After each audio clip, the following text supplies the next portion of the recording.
Hello दोस्तों, रामचरितमानस की श्रृंखला में आज मैं आपको आगे का पार्ट सुनाती हूँ। जय श्री राम, जय हनुमान। तो शुरू करते हैं। सुकवि कुकवि सभी नर नारी अपनी अपनी बुद्धि के अनुसार राजा की सराहना करते हैं और साधु, बुद्धिमान, सुशील, ईश्वर के अंश से उत्पन्न कृपालु राजा सबकी सुनकर और उनकी वाणी, भक्ति, विनय और चाल को पहचानकर सुंदर वाणी से सबका यथा योग्य सम्मान करते हैं। यह स्वभाव तो संसारी राजाओं का है। कौशलनाथ श्री रामचंद्र जी तो चतुर शिरोमणि हैं। श्री राम जी तो विशुद्ध प्रेम से ही रीझते हैं, पर इस जगत में मुझसे बढ़कर मूर्ख और मलिन बुद्धि कौन होगा। तथापि कृपालु श्री रामचंद्र जी मुझ दुष्ट सेवक की प्रीति और रुचि को अवश्य रखेंगे, जिन्होंने पत्थरों को जहाज और बंदर भालुओं को बुद्धिमान मंत्री बना लिया। सब लोग मुझे श्री राम जी का सेवक कहते हैं और मैं भी बिना लज्जा संकोच के कहलाता हूँ। कहने वालों का विरोध नहीं करता। कृपालु श्री राम जी इस निंदा को सहते हैं कि श्री सीतानाथ जी जैसे स्वामी का तुलसीदास सा सेवक है। यह मेरी बहुत बड़ी ढिठाई और दोष है।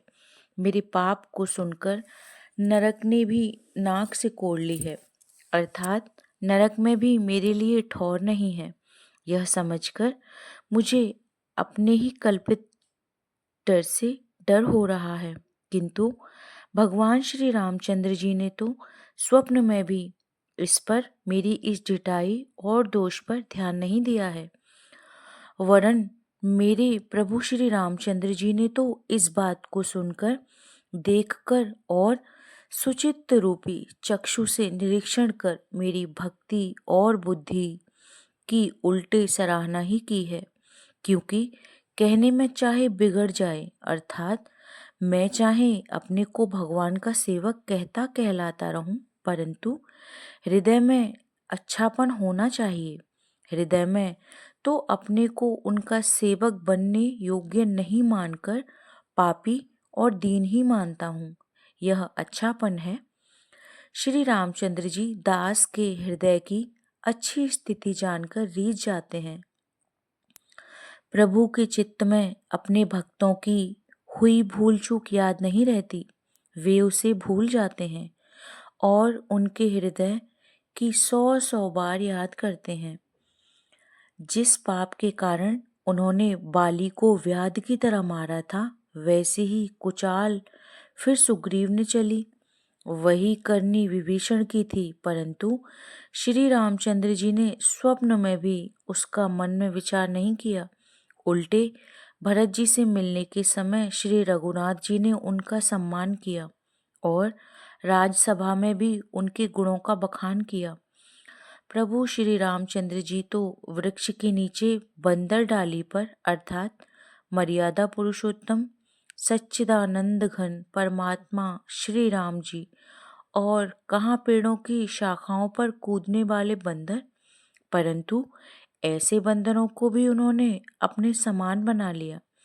तुलसीदास जी कहते हैं कि श्री रामचंद्र जी सरीखे शील निधान स्वामी कहीं नहीं है।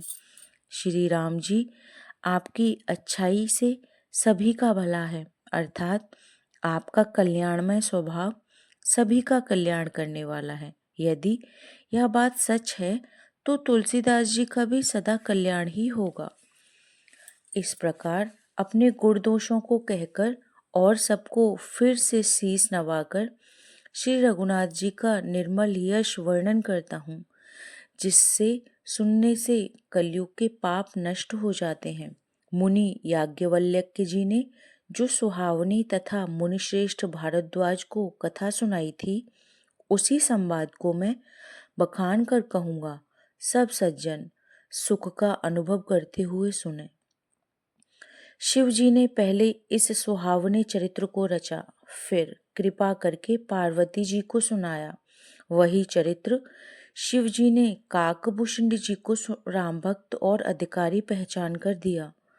उन काकभूषण जी से फिर याज्ञवल्क्य जी ने पाया और उन्होंने फिर उसे भारद्वाज जी को गाकर सुनाया। वे दोनों वक्ता और श्रोता, याज्ञवल्क्य और भारद्वाज, समान शील वाले और समदर्शी हैं और श्री हरि की लीला को जानते हैं। वे अपने ज्ञान से तीनों कालों की बातों को हथेली पर रखे हुए आंवले के समान प्रत्यक्ष जानते हैं, और भी जो सुजान भगवान की लीलाओं का रहस्य जानने वाले हरि भक्त हैं, वे इस चरित्र को नाना प्रकार से कहते, सुनते और समझते हैं। फिर वही कथा मैंने वाराह क्षेत्र में अपने गुरुजी से सुनी, परंतु उस समय मैं लड़कपन के कारण बहुत बेसमझ था, इससे उसको उस प्रकार अच्छी तरह समझा नहीं। श्री राम जी की गूढ़ कथा के वक्ता, कहने वाले और श्रोता, सुनने वाले, दोनों ज्ञान के खजाने पूरे ज्ञानी होते हैं। मैं कलयुग के पापों से ग्रसा हुआ महामूढ़ जड़ जीव भला उसको कैसे समझ सकता था? तो भी मेरे गुरुजी ने जब बार बार कथा कही, तब बुद्धि के अनुसार कुछ समझ में आई। वही अब मेरे द्वारा भाषा में रची जाएगी, जिससे मेरे मन को संतोष हो। जैसा कुछ मुझ में बुद्धि और विवेक का बल है, मैं हृदय में हरि की प्रेरणा से उसी के अनुसार कहूँगा। मैं अपने संदेह, अज्ञान और भ्रम को हरने वाली कथा रचता हूँ, जो संसार रूपी नदी के पार करने के लिए नाव है। राम कथा पंडितों को विश्राम देने वाली, सब मनुष्यों को प्रसन्न करने वाली और कलयुग के पापों का नाश करने वाली है। राम कथा कलयुग रूपी सांप के लिए मोरनी है और विवेक रूपी अग्नि के प्रकट करने के लिए अरणी, मंथन की जाने वाली लकड़ी है। अर्थात इस कथा से ज्ञान की प्राप्ति होती है। राम कथा कलयुग में सब मनोरथों को पूर्ण करने वाली है। कामधेनु गौ है और सज्जनों के लिए अति सुंदर सज्जीवनी जड़ी है। पृथ्वी पर यही अमृत की नदी है, जन्म मरण रूपी भय का नाश करने वाली और भ्रम रूपी मेंढकों को खाने के लिए सर्पिणी है। यह राम कथा असुरों की सेना के समान नरकों का नाश करने वाली और साधुरूप देवताओं के कुल का हित करने वाली पार्वती दुर्गा है।